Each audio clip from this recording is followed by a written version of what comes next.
நேற்றைய தினம் விஜய் அவர்களுடைய கரூர் பிரச்சார கூட்டத்தில் பெரும் கூட்டம் கூடியிருக்கிறது. விஜய் அவர்கள் அந்த இடத்திற்கு சுமார் 10 மணி நேரத்திற்கு மேலாக குறிப்பிட்ட நேரத்தை விட காலதாமதமாக வந்திருக்கிறார்கள்.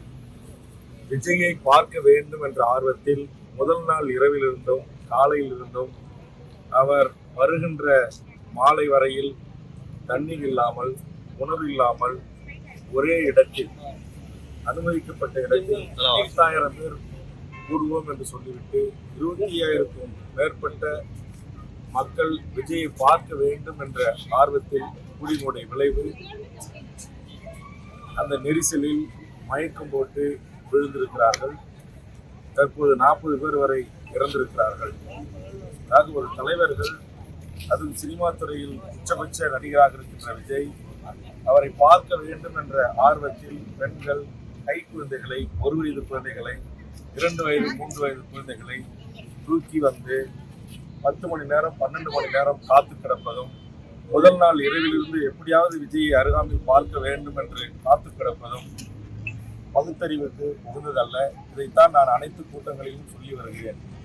சினிமா நடிகர்களை பார்ப்பதற்காக இதுபோன்று கட்டுக்கடங்காமல் கூடி நின்று நாளைக்கு ஏதாவது அசம்பாவிதம் ஏற்பட்டால் யார் பொறுப்பு? அதனால் இதையெல்லாம் நடிகர் திரு விஜய் அவர்கள் ஒழுங்குபடுத்த வேண்டும் என்று நான் தொடர்ச்சியாக கோரிக்கை வைத்து வந்தேன்.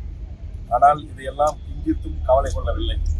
ஒரு குறுகிய இடத்தில் மக்கள் குறுகின்ற போது ஏற்படுகின்ற நெரிசலில் மூச்சு திணறல், மயக்கம், விஜயை பார்க்க வேண்டும் என்கிற ஆர்வத்தில் மயக்கம் அடைந்து விழுந்த குழந்தைகள், முதியோர்கள் மீது ஏறி நின்று விஜயை பார்த்திருக்கிறார்கள்.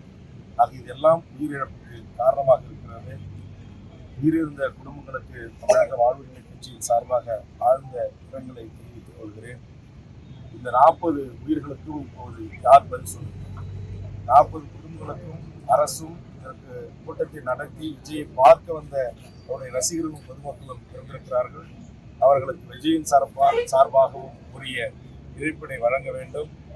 இந்த ஒழுங்கு செய்யப்படாத ஒரு கூட்டத்தை கூட்டி இவ்வளவு பொதுமக்கள் இழப்புக்கு காரணமாக யாராக இருந்தாலும் உரிய பணியில் இருக்கின்ற நேர்மையான உயர்நீதிமன்ற நீதியரசரை கொண்டு விசாரித்து உடனடியாக இதற்கு காரணமான அனைவரும் மீதும் உரிய சட்டப்பிரிவுகளில் வழக்கு பதிவு செய்து கைது செய்யப்பட்டு சட்டத்தின் முன் நிறுத்தப்பட வேண்டும்.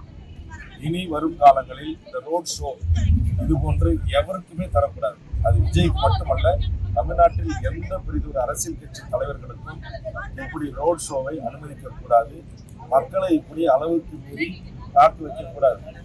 10 மணிக்கு வரன்றதை ஒரு 11 மணிக்கு வரலாம். ஆனால் 10 மணி நேரம் காலதாமதமாக வந்தால் அங்கே கை வேலை கிடையாது, குடிநீர் கிடையாது. இது எல்லாம் ரொம்ப இன்னொன்று, அந்த கூட்டத்தில் தங்களுடைய விஜய் கட்சியினுடைய ஆம்புலன்ஸ் அந்த அணிவிப்பு மரியாதை மாதிரி நடத்திருக்காங்க. அதையெல்லாம் இப்போ பிகைண்ட் ரோட்டில் நேரடியாக ஒளிபரப்ப நான் பார்த்தேன். பல்லாயிரக்கணக்கான மக்கள் கூடியிருக்கிற இடத்துல விஜய் ரசிகர்கள் எங்ககிட்ட இவ்வளவு ஆம்புலன்ஸ் இருக்கு அப்படின்னு விஜய் படத்தை ஒட்டிக்கிட்டு கொடியை கட்டிக்கிட்டு அந்த நடு வீதியில அந்த ஆம்புலன்ஸ் ஹார்ன் அடிச்சுட்டு சைரன் போட்டுட்டு அவங்க போயிருக்காங்க. அதுல தள்ளுமூலில் இருந்து பல பேர் கீழே மயங்கி விழுந்திருக்கிறாங்க. அதை இது முறையாக அந்த கூட்டத்தை ஒழுங்கு செய்ய வேண்டியவர்கள், வழிநடத்த வேண்டியவர்கள் முறையாக அதை செய்யவில்லை. அதனால் இதற்கு கண்டிப்பாக உரிய பணியில் இருக்கிற நீதிபதியை கொண்டு விசாரணை நடத்த வேண்டும். ஒவ்வொரு குடும்பத்திற்கும் உரிய இழப்பீடு வழங்க வேண்டும். இந்த 40 படுகொலை தான், இது ஒரு படுகொலை கருதி அரசு உரிய நடவடிக்கைகளை மேற்கொள்ள வேண்டும் என்று தமிழக வாழ்வுரிமை கட்சி கேட்டுக்கொண்டு அனைவருக்கும் ஆழ்ந்த இரங்கலை பதிவு செய்கிறேன். செய்திகளை உடனுக்குடன் தெரிந்து கொள்ள கீழ்கண்ட கேபிள் மற்றும் டிடிஹெச் நெட்வொர்க்குகளில் எம்நாடு செய்தி தொலைக்காட்சியை காணுங்கள்.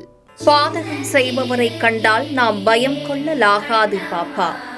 மோதி மிதித்து விடு பாப்பா, அவர் முகத்தில் உமிழ்ந்து விடு பாப்பா. அண்மை செய்திகளை உடனுக்குடன் தெரிந்து கொள்ள இணைந்திருங்கள் எம்நாடு தொலைக்காட்சியுடன்.